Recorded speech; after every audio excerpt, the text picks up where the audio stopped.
Hello, and welcome to Farmworker Justice virtual event recognizing Black History Month, Black Farmworkers in the United States, a retrospect on past and current events. My name's Natalie Camacho Mendoza, and I'm the interim president of Farmworker Justice.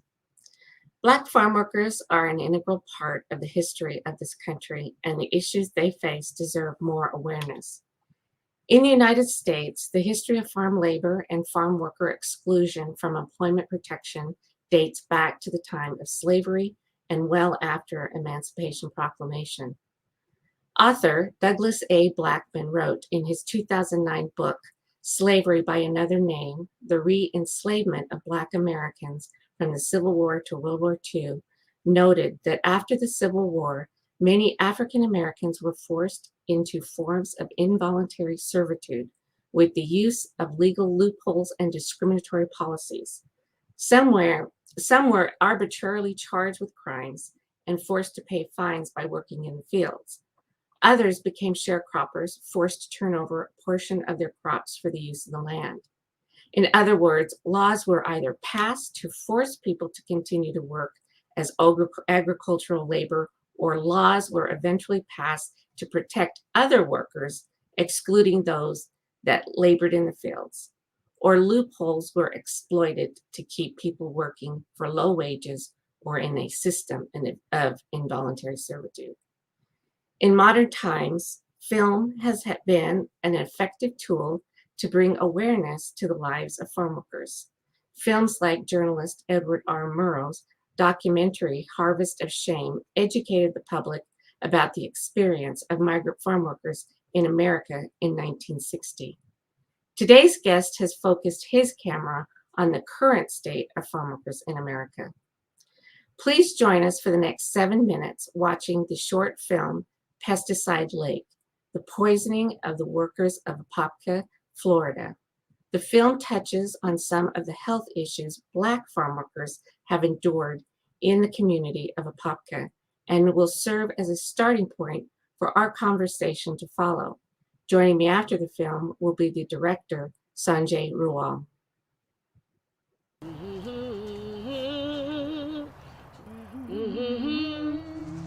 I'm gonna pack my bag. I'm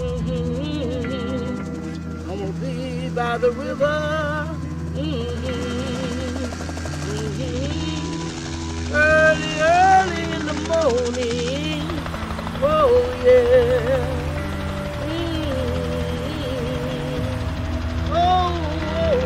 I started working in the fields at the age of 6. And every day, the crop dusters would come over and they would spray you. Sometimes you do this, your clothes soaking wet. We'd be in the field and they have a plane spraying, and they spray that stuff right on top of us. The seals down there working, it's right on top of us. Uno a veces llegaba a sentir hasta la brisita del pesticida que estaban rociando allá para acá. Para uno estaba bien porque estás trabajando, tu cuerpo está caliente. Sentir la brisa se sentía bien. No te dicen los riesgos de todo eso. They're being exposed every day to a witch's brew of toxins. These chemicals were invented during the Second World War as a nerve gas by the Nazis to use against people. And it was only after the war it was realized that these chemicals that would kill people can also kill insects. And there's a long, long list of health problems that result. The Environmental Protection Agency has estimated that 20,000 farm workers every year get pesticide poisoning. That doesn't include all the farm workers who will then have health problems 5, 10, 20 years down the line. Every day you get sprayed with pesticide, it gotta make you sick in the long run. As a farm worker, you didn't have a voice. You couldn't talk. You couldn't speak your piece. You couldn't speak your mind. Because if you make too much noise, you're out of a job. You had to accept the treatment, or you couldn't take care of your family. But if you don't call it, I need to show up here to pay. In cases of a human farm worker pesticide poisoning, causation is almost impossible to prove. How do you do that? You can't give methyl bromide to half a group of experimental human subjects and keep it away from the other half. You can't conduct experiments like that. But you can ask questions like why a particular group of people who you know have been exposed to pesticides are showing symptoms, endocrine problems, cancers, reproductive problems. All of these have been linked in animal studies to various pesticides. While the impact of pesticides on human beings is difficult to prove, their impact on the environment is obvious. In the 40s and 50s, Lake Apopka was a premier bass fishing lake. But in the 1940s, they began growing crops here. And of course, in the 1940s, 50s, and 60s, they used some of the worst pesticides. So because of farm runoff, Lake Apopka became very polluted, and it just kept getting worse. The pollution on the lake became its most prominent feature. By 1998, the lake became one of the most toxic sites in the United States, on the verge of ecological collapse. Faced with little choice, the government purchased the land from the farmers for over $100 million in order to begin the massive cleanup process. I remember the day my sister came home. She said, well, they just gave us our check and told us not to come back no more. I was teasing. I said, you know how they do. I say, that mean the season over. They'll call y'all back next year. She said, no. She said, they no more work. Found out they actually did close the farm. Mm-hmm. Farm workers were the big losers on Lake Apopka. They spent several $1 million looking into the alligators' reproductive problems. They spent millions of dollars on wondering how birds died, not a cent for the workers who were getting cancer, who were having birth defects, who were developing all sorts of diseases related to pesticide exposure. And the final insult was $500,000 was put in the state budget for a little clinic to help these 2,500 people. And Governor Scott vetoed it. So they're back to square one. They're sick, they're getting elderly, and every year that goes by, the problem, unfortunately, gets smaller just by attrition. It just make you lose hope. So I'm at the point now in my life where I don't believe what any of them say. You can keep getting disappointed. You just keep getting disappointed. We had hoped to get some justice for the farm workers. But right now, I think what the community would like to see is to have their legacy remembered, to validate their experience, validate their place in history. Thank you very much, Mr. Speaker. As the co-founder of the Congressional Out of Poverty Caucus, I rise today to recognize Linda Lee and Geraldine Matthew. These extraordinary women are among a group of farm workers in Florida. Now these workers are suffering from an array of diseases that have been linked to long-term pesticide exposure. Although these women are desperately seeking some relief and good health, what they ask for more than anything else is their dignity. I would therefore offer my profound and earnest gratitude to these incredible women, to their community, and to farm workers across the country, for theirs truly are the hands that feed us. Thank you, and I yield the balance of my time, so thank you very much.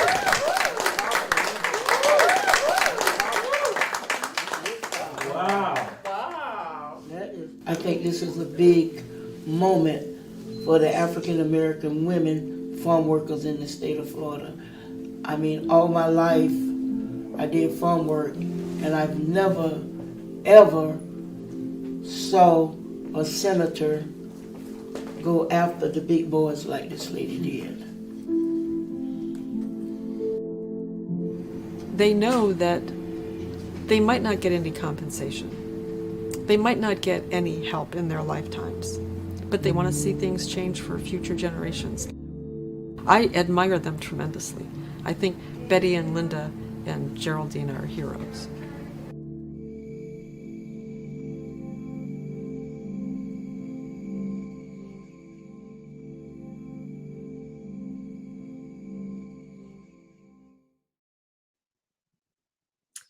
Now that we all have a better understanding of the film's subject matter, let's begin the conversation about the current state of Black farm workers in America. Please join me in welcoming Sanjay Rawal. Sanjay is a documentary filmmaker known for his film Food Chains, produced by Smriti Kashari, Ava Longoria, Eric Schlosser, David Damian Figueroa of Farmworker Justice, and Sanjay.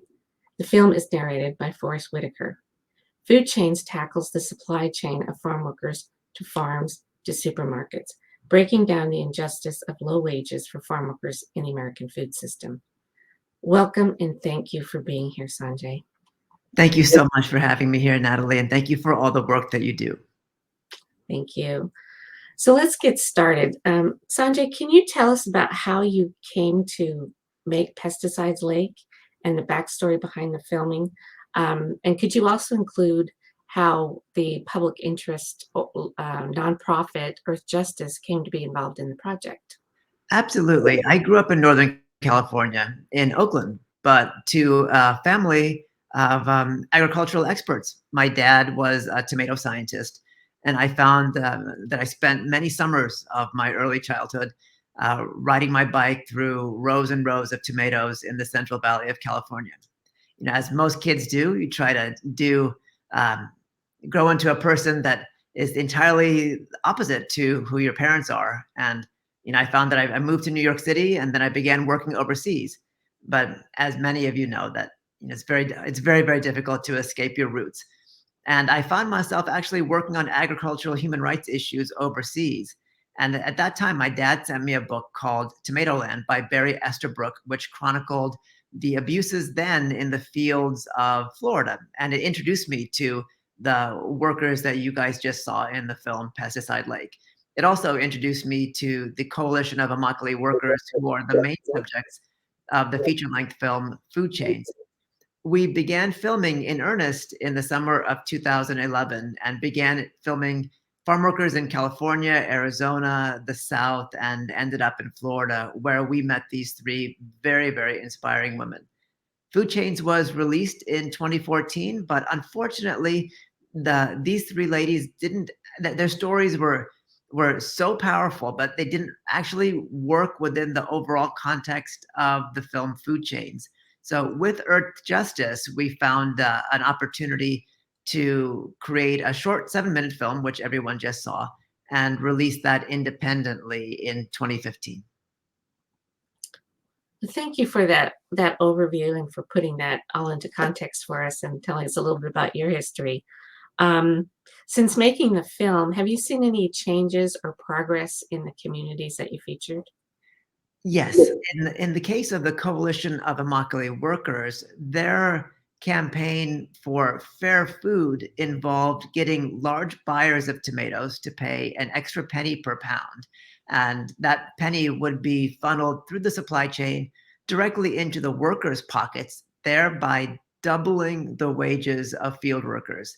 1 penny per pound would in effect increase the wages of farm workers by 100%. At the same time, understanding that the power of the supply chain lies in the big buyers at the very top, like the McDonald's, the Walmarts, et cetera, the Coalition of Immokalee Workers in Southern Florida pressured those buyers to ensure that the farmers in their supply chain treated their workers with dignity. We've seen since the film was released that some of the largest retailers in the world, including Walmart, have signed on to that program. It's a kind of combination of the work that Cesar Chavez and Dolores Huerta did organizing workers in the 70s and 60s, of course, and recognizing that the situation for farm workers across the country is not analogous necessarily to California. Florida is a right to work state, and union protections are not guaranteed for workers trying to organize, particularly in the agricultural sector. That said, they've been highly successful leveraging the power of consumers. Now, when it comes to the women in the film Pesticide Lake, their situation has not improved at all. In fact, some of them have sadly passed away from complications of pesticide exposure and other related illnesses. It's a a very, very difficult situation for farm workers who have endured human rights abuses in the past to have some sort of restorative justice. The Coalition of Immokalee workers are working, to improve the conditions of workers now and in the future.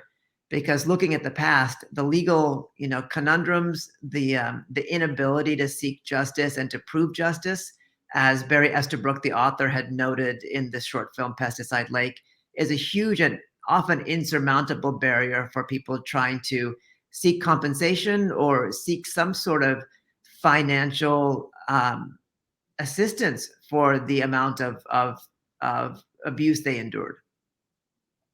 Thank you, and that's very true. There are many obstacles that farm workers have to jump over to get some sort of justice.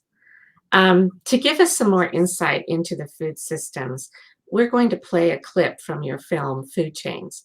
This will help us to explain how farm worker wages are determined and how this puts a strain on farm workers, their families, and their communities. Fresh fruits and vegetables in supermarkets arrive there via the supply chain, an intricate system of distributors, farmers, and farm workers. Supermarkets set all the rules in the supply chain: the prices consumers pay, how farmers grow their crops, what these crops can look and taste like, and ultimately, how much money is left over to pay workers at the bottom of the supply chain. While all the workers who pick their produce live below the poverty line, these massive corporations generate $500 billion a year in the US alone. Sanjay, how would you say the topics in Pesticide Lake and in Food Chains intersect with one another? That's a great question. I think we can take one giant step, into the past. When European powers first came to Turtle Island, what Native Americans generally referred to as North America, they didn't find wilderness. There were, in some cases, or by some estimates, over 100 million indigenous people living across North America. And they often had very, very intricate relationships with food systems. They had large functioning farms. They understood their environment. They lived in symbiosis or in harmony with their natural environment as stewards. And there was no concept of extractive capitalism. Of course, there was trading, but one wouldn't think about destroying a forest to send all the timber thousands of miles away to communities that had no forests, had no wood. Native Americans wouldn't think of destroying entire wetlands, planting cotton to ship that cotton 3, 4, 5, 6,000 miles away to a larger market in Europe. But when colonial powers came to North America, they saw opportunity to basically exploit the environment and send goods back to the old world. And those came in the form of beaver pelts, otter pelts, cotton, tobacco, timber, cash crops, so to speak. They enslaved Native Americans, but found that they needed, euphemistically, a different source of labor and went to Africa, and thus began the slave trade, essentially to provide greater economic value for the theft of land that was already occurring. If you stole land, if you stole bodies, you could make more money. What we see in farming right now in the United States is a legacy of that violence. And it should be noted that when the United States began moving westward, land was taken by force, just as the colonial empires did initially in the Southwest and in the East. And that forceful movement west was accompanied by guns. Natives didn't willingly give up their land. And those guns and that violence would be needed to prevent natives from taking their land back. So you had this use of violence, not just to maintain possession of land, but to ensure the compliance of African American enslaved people. Of course, the legacy of that is complex and requires books upon books to get a full understanding. But we see the remnants of that violence in how the supply chain has treated both the land in terms of pesticide use and destruction, looking at land as though it was an infinite expendable commodity, and at the way the supply chain has looked at the value of labor as something that's expendable. And people will know when they watch, or if they've watched food chains or really have followed the work of Farmworker Justice, that when discussions of labor began in earnest at the national level, farm workers and domestic workers were excluded, primarily because in those days they were majority African American. And the impetus in the South and amongst large landowners across the United States was not to give African Americans an opportunity to advance economically. And when the majority of the low-wage African American workers worked in the fields or worked in households in the South, keeping that status quo was essential for the structures of racism there in the South and in many other parts of the U.S. So in a sense, we find that the situation for farm workers even today revolves still around the value of land and the value of labor. Even though farm workers might not own the land, might not have any hope of owning land in the United States, the idea that farmers and the supply chain continue to look at the land as something expendable affects farm workers in the way that people saw in Pesticide Lake. The overuse of chemicals, the idea that once something is chemically polluted, the supply chain can just move on to other parts of the country, to other sources of land, and at the same time, expendable labor. As long as there are people willing to work for substandard wages, there's going to be a lack of pressure for the supply chain to do the right thing. Both of the issues are really explored in depth in food chains, and obviously we saw a similar addressing of those issues in Pesticide Lake. Thank you, Sanjay. Given your experience being among the farm worker community, what are some of the ways we can help to press the issue? What can the public do to effectively bring about change to improve the lives of farm workers? I love that question. There's a misnomer in the food system that we can become empowered to make change by our shopping decisions, by using our credit card, using our forks. That said, if anybody goes to a grocery store, they'll notice that we don't have many options. If you go to a local farmer's market, there might be 15 or 20 different types of tomatoes. When you go to a grocery store, there just might be 2 or 3. Ultimately, decisions are dictated by economics.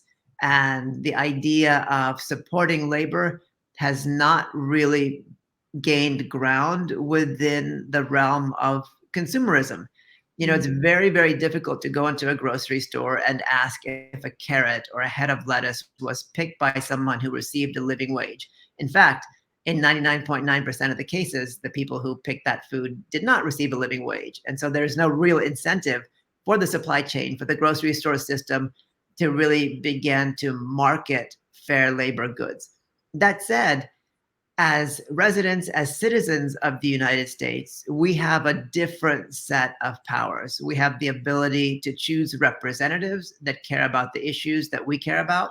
We have the opportunity to protest physically in the street, to exercise our freedom of speech against corporations, against businesses that support unfair labor. And we have a whole host of incredible organizations like Farmworker Justice that are doing the necessary work on the ground, regardless of who's in power, regardless of how good or bad businesses might act. Groups like yours, of course, are working to raise the floor of justice, to ensure that farm workers across the U.S., a population very, very difficult to reach, one that's very fluid, one that's very malleable, one that's very much under a veil of secrecy, have access to tools that the rest of us have as residents or citizens of the United States. So I would say to actually answer your question, we shouldn't think about farm worker issues as though we can address them with the power of our shopping dollar. We have to use those dollars, use that support to support organizations like yours, movements like yours that are willing to do the hard work on the ground. Thank you. Thank you. As we close out our conversation, is there anything that you would like to leave us with in regards to pesticide exposure, farm wages, or the state of Black farm workers today? Well, that's a good opportunity to note that obviously after slavery had ended, there was a short period where African American farm workers in the South were afforded the freedom to own land. There were, millions of African American farmers in 1920, and now there number less than 100,000 African American farm workers. And that's because there's been a systemic effort to strip them of land. Even now, there's a USDA program that was approved to afford loans to marginalized farm worker or marginalized farming communities, minority farming communities like African American ones that have been typically shut out of agricultural lending and have faced discriminatory practices for the last century. Mhm. And after that COVID-related relief bill was passed, the USDA was sued by a group of Caucasian farmers who said that the relief for African American farmers specifically was racist. And so we see today that a lot of the issues around farming in this country are still deeply based on systemic injustice around race. So I would, recommend that people, continue to do their research and to, support local minority farmers in their communities and to advocate for positions in legislation that will support minority farmers and farm workers to have access to the rights that the rest of us have. Thank you, Sanjay. Thank you for being here. Thank you for lending your voice to this subject and for lending your platform filmmaking to this important subject and often overlooked topic. So again, thank you very much for joining us and providing us with some great information and food for thought. Thank you. The pleasure was all mine. Thank you. Thank you. As Black History Month ends, we encourage our audience to continue to learn about the history of Black farm workers and get involved as best way you can. You can visit us at farmworkerjustice.org for updates on our work. Follow us on social media or make contributions at farmworkerjustice.org/give. Again, thank you all for joining us. I think this is a topic that's very important, and I hope that you all will continue to learn more about the situation of farm workers in America. Thank you for joining us.